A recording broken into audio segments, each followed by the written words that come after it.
इस वीडियो में हम देखेंगे कि C++ प्रोग्रामिंग भाषा में स्थान परिवर्तन चिन्हों का प्रयोग किस तरह से किया जाता है। एक बात ध्यान देने की है कि स्थान परिवर्तन चिन्ह मात्र पूर्ण संख्याओं पर ही लागू होते हैं। दो स्थान परिवर्तन चिन्ह हैं, एक बाईं ओर स्थान परिवर्तन करते हैं और एक चिन्ह दाहिनी ओर स्थान परिवर्तन के लिए प्रयोग में लाया जाता है। यह चिन्ह, जैसे उदाहरण के लिए बाईं ओर स्थान परिवर्तन करना है तो आपको लेस देन सिंबल 2 बार प्रयोग करना पड़ेगा, इस तरह से चिन्ह बनता है। इसी तरह से 2 बार ग्रेटर देन सिंबल का प्रयोग करते हैं, तभी यह चिन्ह हम कीबोर्ड से बना सकते हैं। अब याद कीजिए, टर्बो C++ में इंटीजर या पूर्ण संख्या के लिए जो चर घोषित करना होता था तो उसके लिए इंट का प्रयोग करते हैं और यह इंट 16 बिट का होता था। लेकिन आधुनिक लिनक्स के जितने भी वितरण हैं उनमें इंट 64 बिट का होता है। हम ये मान के चलते हैं अभी कि उदाहरण के लिए कि इंट 16 बिट का है, तो उदाहरण समझने में आसानी होगी। मान के चलिए उदाहरण के लिए कि x का मान हमने 5 निर्धारित किया है, तो इस तरह से हम x का मान बाईं ओर एक बार स्थान परिवर्तन करके, एक बिट से स्थान परिवर्तन करके बाईं ओर उसका मान हम बदल सकते हैं। और एक बार बाईं ओर स्थान परिवर्तन करेंगे तो यह जो बिट है, यह बिट इसका स्थान बाईं ओर आ जाएगा और यह बिट 0 जो है दाहिनी से दूसरे स्थान पर वह इधर आ जाएगी और यह 1 जो है ये इधर चला जाएगा। तो यह आप यहां पर देख सकते हैं, दाहिनी ओर देख सकते हैं कि नया मान के हिसाब से ये हो जाएगा। और जो सबसे बाईं ओर, जिसे मोस्ट सिग्निफिकेंट बिट कहते हैं, वह बाहर चली जाएगी और अगली बिट उसके स्थान पर आ जाएगी। ऐसा करते समय हम यह मान के चलते हैं कि हमें दाहिनी ओर से अनंत संख्या में 0 उपलब्ध हो रहे हैं। इसी तरह से जब हम दाहिनी ओर शिफ्ट करेंगे, स्थान परिवर्तन करेंगे, तो हम मान के चलेंगे कि बाईं ओर से हमें अनंत रूप से 0 प्राप्त हो रहे हैं। तो अब वापस आइए, यदि हमने x का मान बाईं ओर एक स्थान से परिवर्तित किया तो उसका मान 2 गुना हो जाएगा, अर्थात 10। यदि हम 2 स्थान से परिवर्तित करते, 2 बिट से स्थान परिवर्तित करते बाईं ओर, तो उसका मान 4 गुना, 3 से करेंगे तो 8 गुना, इस तरह से उसका मान बढ़ता जाएगा। और यदि इसी तरह से हम उदाहरण के लिए y का मान हमने 5 लिया, अब इसका मान दाहिनी ओर एक स्थान से परिवर्तित करेंगे तो ये आधा हो जाएगा, यानी 5 से 2.5 नहीं 2 होगा, क्योंकि ये पूर्ण संख्या है।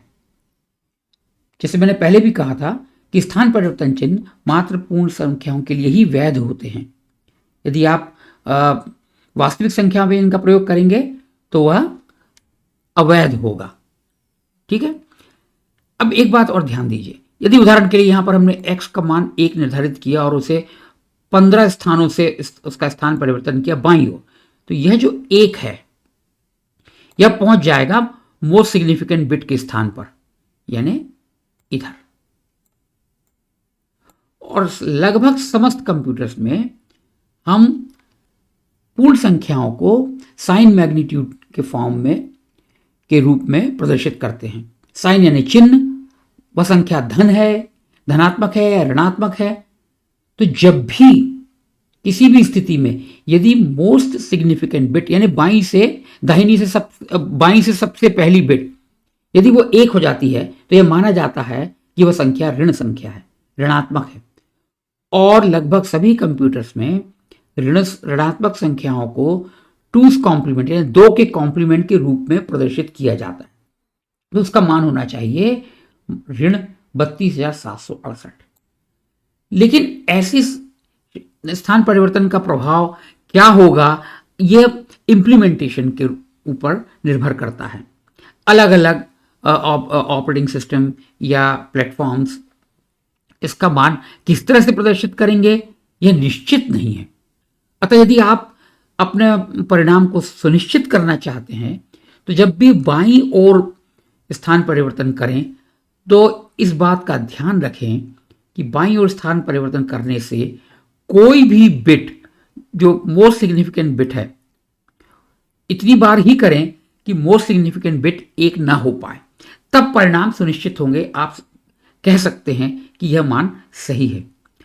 दाहिनी ओर स्थान परिवर्तन करने से इसका कोई लेना देना नहीं है। दाहिनी ओर आप कैसे भी करेंगे, जैसे ये है, ये ऋण 1 है, इसको आप, इसका मान आप दाहिनी ओर स्थान परिवर्तन 15 बार करेंगे तो इसका मान ऋण 1 प्रदर्शित करता है।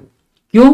क्योंकि एक बार वो ऋण संख्या हो चुकी है तो कदाचित वह उसे ऋण ही मानेगा, जबकि वास्तविक रूप से इसे 1 होना चाहिए, ऋण 1 नहीं होना चाहिए। इसलिए ये हमेशा ध्यान रखें कि स्थान परिवर्तन करते समय उतना ही मान का स्थान परिवर्तन करें जिससे कि मोस्ट सिग्निफिकेंट बिट 1 न हो पाए।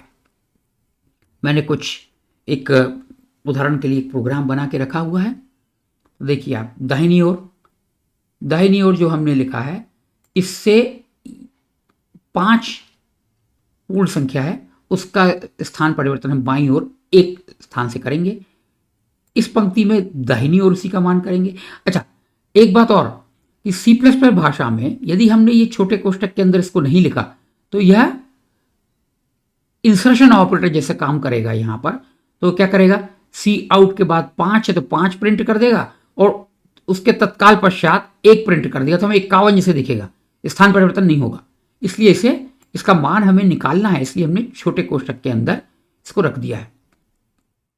और उसके बाद अगली पंक्ति में ये 2 संख्याएं पढ़ेगा, पूर्ण संख्याएं। पहली को हम कहते हैं, इस संख्या का हम स्थान परिवर्तन करेंगे आंतरिक रूप से, और कितनी बिट को स्थान से परिवर्तन करेंगे ये शिफ्ट में आएगा। ठीक है, तो अब हम इस प्रोग्राम को एग्जीक्यूट करके देखते हैं। ये देखिए, इसका परिणाम यहां पर क्या हुआ, ये 1 स्थान परिवर्तन हुआ तो 10 हो गया, और इस पंक्ति का प्रयोग उसने करके आउटपुट आपको दिया है तो ये आधा हो गया, 2.5 नहीं 2। इसे हम इंटीजर डिवीजन भी कह सकते हैं। यहां पर इस पंक्ति के फलस्वरूप वो हमारी प्रतीक्षा कर रहा है कि हम 2 संख्याएं टाइप करें। तो हम 2 संख्याएं टाइप करते चलिए। 5, तो हम 5 का स्थान परिवर्तन करेंगे और 2 बार स्थान परिवर्तन करेंगे, 2 स्थानों से स्थान परिवर्तन करेंगे। एंटर कुंजी दबाई तो देखिए यह जो है इस पंक्ति के फलस्वरूप इसका मान 20 हो जाएगा। क्योंकि 5 को आपने 1 बार स्थान परिवर्तन किया बाईं ओर तो हो गया 10, अब उसको 1 बार और किया तो हो गया 20। इसी तरह से इसका स्थान परिवर्तन दाहिनी ओर हम करेंगे 5 का, तो 1 बार स्थान परिवर्तन किया तो हो गया 2, और 2 का स्थान परिवर्तन दाहिनी ओर 1 बार किया तो आप बिट पैटर्न उसका देखेंगे तो आप समझ जाएंगे कि वह 2 से 1 हो गया। या कह सकते हैं 2 में हमने 2 का भाग किया तो 1 हो गया, 5 में 2 का भाग किया 1 बार तो हो गया 2, और फिर 2 में 1 बार और 2 का भाग किए तो उसका परिणाम आया 1। इस वीडियो में बस इतना ही। धन्यवाद।